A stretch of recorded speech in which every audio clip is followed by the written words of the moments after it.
یاد رکھنا عزت کا معیار عہدہ نہیں ہوا کرتا.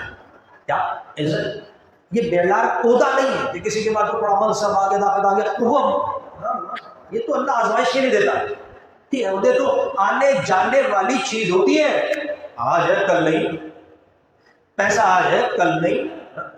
تو در حقیقت یہ ساری چیزیں اللہ دیکھتا ہے. کسی کو دولت دے کے دیکھ رہا ہے، کسی کو عہدہ دے کے دیکھ لیا، لیکن ہم اس پر سمجھے کمال ہو گیا اور تکبر ہو گیا. اس کے سے واسطہ ہی یہ تو آج ہے لمحے کے اندر. کبھی کبھی عالم یہ ہوتا ہے کہ ایک آدمی کے پاس عہدہ بھی اور طاقت بھی، سب سے طاقتور عہدہ رکھتا ہے، لیکن ہر روز لوگ اس کو لاکھوں گالیاں دیتے ہیں. اللہ کے سامنے پاکستان میں کیا ہوگا؟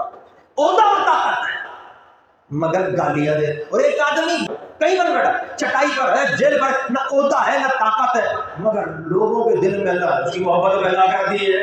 تو میں نے کہا یاد رکھو اس محبت کا تعلق اور عزت کا تعلق زبردستی کے ساتھ نہیں ہے کہ تو کر محبت، تو کر عزت، ڈنڈے کے زور پہ مجھے چاہ نہیں.